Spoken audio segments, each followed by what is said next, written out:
123 years of Tiger football, 594 wins. They're looking for 595 tonight in the second round of the regionals as Padua Franciscan comes to Arlen Field to take on the Tigers. We'll have our pregame show coming up next.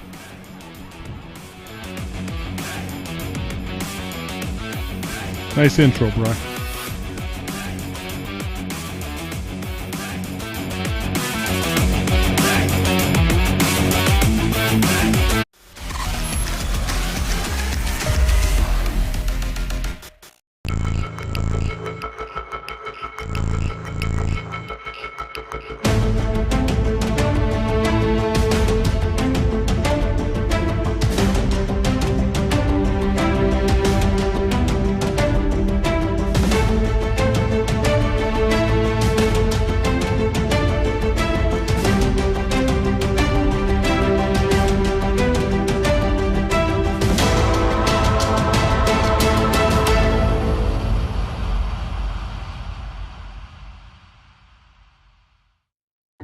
Hi, I'm John Mark Young, a financial advisor and owner with Whitaker-Myers Wealth Managers. Whitaker-Myers Group has been a local trusted advisor since 1869, serving families in Ashland, Richland, and Wayne counties. We believe in the financial freedom and power of living debt-free. With offices in Ashland, Mansfield, Worcester, Columbus, and South Carolina, we have advisors that are ready to help you begin your journey to financial success. Visit our website at www.whitakerwealth.com to learn more and schedule a meeting. Are you looking for a solid career, job security, great pay, and rapid advancement? An important role with a global leader that invests in state-of-the-art technology,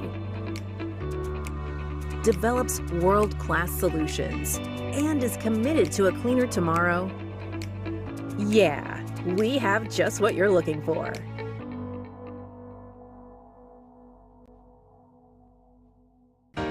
Welcome to Richland County's first artificial intelligence ATM. And if you car dance to the song you're listening to now, I will give you $50. See, that's something an ATM can never do. Oh my gosh, are you serious? Oh, we're serious. Gosh, that's awesome. Thank you. Thank you. We hope your day is a little bit better today. Yes, thank you. Man, what should I listen to on the OH Report today? Dude, listen to the Friday Night Pigskin. You got highlights and scores from all around the area. The OH Report podcast has more than just football. No, listen to the Pigskin. The Pigskin. Podcast. Pigskin. Pigskin. Podcast. Pigskin. Why not not both? Pigskin. Podcast. Dude, clean your ears out, man. Bro, there's so much space in here.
Hello, everybody, and welcome to week number 12 of the 2021 high school football season from Arlen Field, the Division III Region 10 Region semifinals between Padua Franciscan and the Tigers of Mansfield Senior. I am Brian Harder along with Bruce Wyrick, and the Tigers, we saw them last week get a big win over Lexington.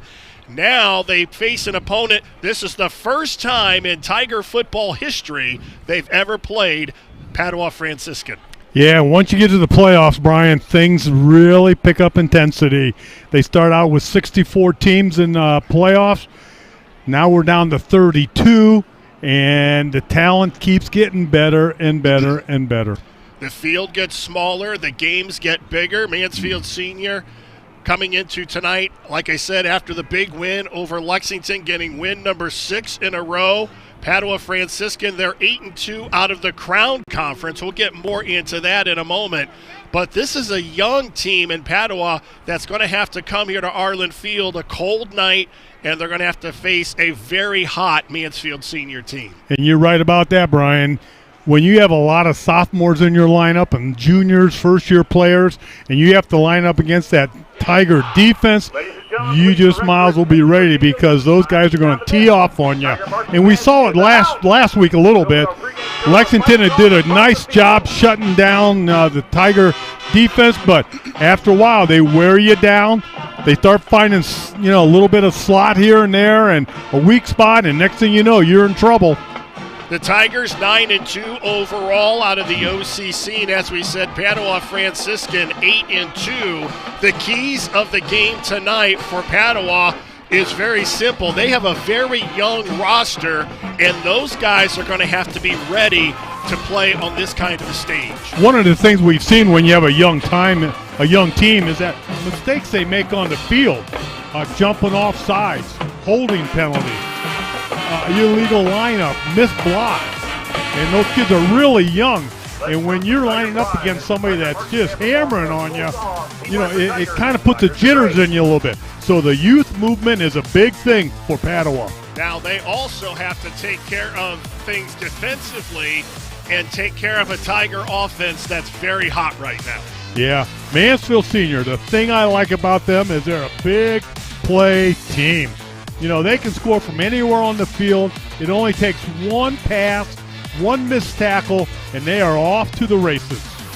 Now the Tigers, as we said, defeated Lexington last week 37-21 to extend their winning streak to 6 games. Brock Hill threw 3 touchdown passes, ran for another score, but he was also picked off 3 times, and that's uncharacteristic for the Tiger quarterback. And it really was, and what happened is later in the game we had some problems, but Lexington, I'll take my hat off to them. They came in here, they wanted to get something done. They had their game plan set, and they worked it. And Brock Hill, in every game we've seen him, when he is alone in the pocket and no pressure, he does an outstanding job of picking you apart. And what Lexington did, they put a little pressure on him, tried to force him out of the pocket, and it's a different story when you have to run and somebody's chasing you. Franciscan, on the other hand, they defeated Cleveland Central Catholic 34-14. Sophomore Marquise Hall rushed for 156 yards and 3 touchdowns. And junior Caden Fyock added 137 yards on the ground and another score. Sophomore quarterback Tyler Tusai completed 9 of 18 passes for 137 yards and was picked off once. And their coach, Mike Polovasic, told me that their young quarterback has been the quarterback from day one. I asked him what was the kind of the roster makeup and all of the youth, and he said, well, first of all, we just have a very small senior class. And he said, secondly, we have a very talented sophomore class, but that small senior class opened the door and gave opportunities to young guys, and they stepped in, and they played very well. And, you can look at it 2 ways, and I can tell you 2 stories about when I played and when you're a senior, how you have to handle your teammates and the underclassmen. But when you have only a few seniors and everybody's got their eyes on you, they're following your example what to do out there. And if they're good leaders and they bring this sophomore and junior class along, they're going to be a force to reckon with. Now the Tigers, on the other hand, they're a very veteran group, and they've been here before. They're 5-0 in the postseason here at Arlen Field.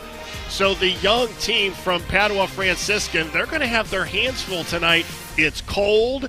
It's normally a hostile environment, not a very large crowd here tonight. The weather might be a factor for that, but they're going to have their hands full if they're going to get out of this matchup with the Tigers with a win. The one thing I like about the senior high coaching staff, they will evaluate you. The coaches up in the box do a great job of looking out and watching what's happening on that field, and they're going to find a weakness. And when they find a weakness, they're going to hammer at it. Last week, senior high receiver, 3 touchdowns, long passes. They found the weakness. They exploited it. We're going to pause now for the playing and singing of our national anthem.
As we continue now with the local Project Pro pregame show, I am Brian Harder along with Bruce Wyrick. And now for the Tigers, the keys to the game tonight for them.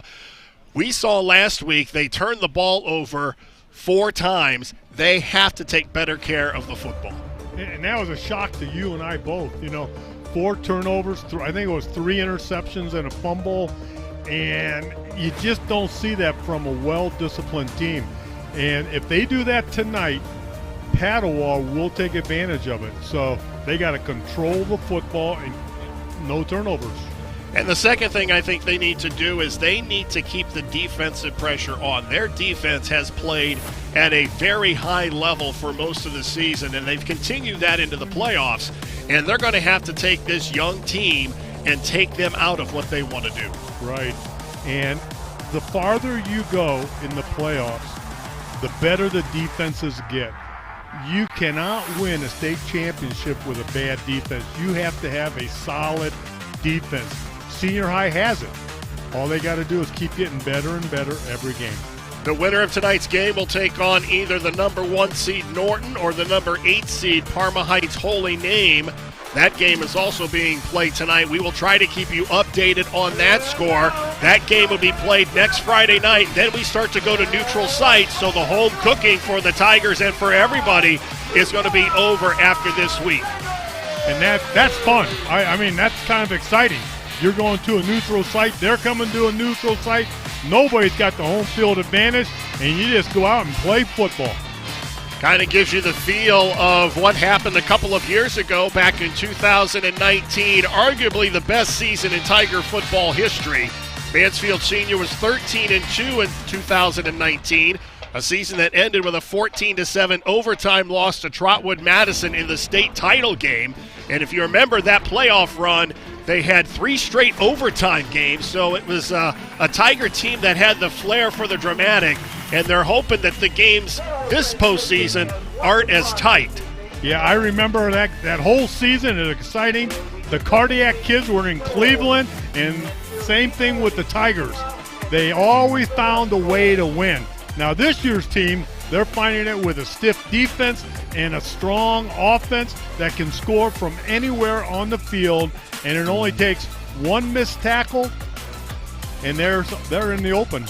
Now, what may have contributed to the turnovers last week was the rain. It was a little damp last week. Tonight, it's a different story. 41 degrees as we get ready for kickoff. So it's a cold night, but it still should be dry as we get through the ball game. Brian, This is beautiful football weather. In 1971, I ran with my Tiger teammates out of the tunnel. Of course, we were on the other side of the field, and it was cold, but it was fun being out on the grass at that time. And it's now Tiger time. The Tigers will kick off. Padua Franciscan won the opening coin toss, and they elected to receive. So they will get the football to start things off in the Division III Region 10 regional semifinal, and we are underway here at Arlen Field. And the return, a short one up to the 28-yard line. The offensive starters for Padua Franciscan, and as we said, this is a very young group led by their sophomore quarterback, Tyler Tusai, 1,258 passing yards and 10 touchdowns. Their leading ball carrier is also a sophomore, Marquise Hall, 1,100 yards, and he has scored 17 touchdowns. And their two receivers are freshmen. One thing when you have a young team, Brian, you got to keep it simple. You keep it simple, you cut down the mistakes. You don't do a lot, but what you do very, very well. 1st and 10 for the Bruins at the 29-yard line. And they will start on the ground, and Mekhi Bradley right in the middle of it, nowhere to go. The defensive starters for the Tigers, and this has been the strength of this team as they have headed down the stretch. Miles Bradley, the defensive end, with 4 interceptions. As a team, they had 6 sacks against Lexington. Mekhi Bradley, who just made that first tackle, 12 tackles against Lexington, and he is the team sack leader. And the secondary led by Jayante O'Brien with a team-high 6 interceptions. 2nd down and 7 from the 32. They stay on the ground. Again, that's Hall, and he's knocked out of bounds at about the 37-yard lines, a couple yards shy of the first down. Avion Gross in on the play defensively. Nice pursuit to the football. Padua was able to break, contain, get outside, but the pursuit of the Tigers comes up and makes the play short of the first down marker. 3rd down and 2. Marquise Hall, the 5'11 sophomore. They're going to just swing it out to him on the far side, and he's going to be trapped in the backfield for a loss. Back at the 31-yard line, Miles Bradley making the play.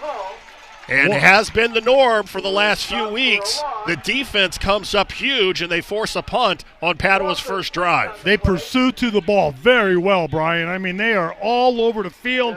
That was supposed to be a screen play to a wide receiver. Tigers all over it. So 4th down and 8, and the Tigers should have pretty good field position on their first drive. Miles Bradley standing inside the 45. Kick is off, and it's going to take a Bruins roll down inside the 25-yard line, and that's where it will be downed, and that is where the Tigers will take over 1st and 10. The offensive starters for Mansfield senior Brock Hill, 3 touchdown passes last week against Lexington, also a rushing touchdown. And, of course, the receiving corps led by Miles Bradley, 178 yards. That was a career high last week against Lexington to go with 3 touchdowns. He is the leader on the perimeter for the Tigers. Brian, I don't usually say much about it, but the way the Tigers put pressure on that punt, look for them to block a punt sometime tonight. Brock Hill starting at quarterback for Mansfield. Brock Hill out of the shotgun. Go the double tight end set here early, 1 receiver to each side. Ricky Mills, the lone running back. They give it to Mills. Up the middle, gets up to about the 28-yard line. Defensively, the starters for the Bruins. They're led by their defensive end, Jesse Hayes. He's their sack leader with 3. Their leading tackler, Devin Shaw Mason, is a freshman. He's very good at linebacker. Mills shifts over to the right side. Brock Hill, they're going to pitch it to Miles Bradley. And Bradley stood up at the 35-yard line. And he's going to be close to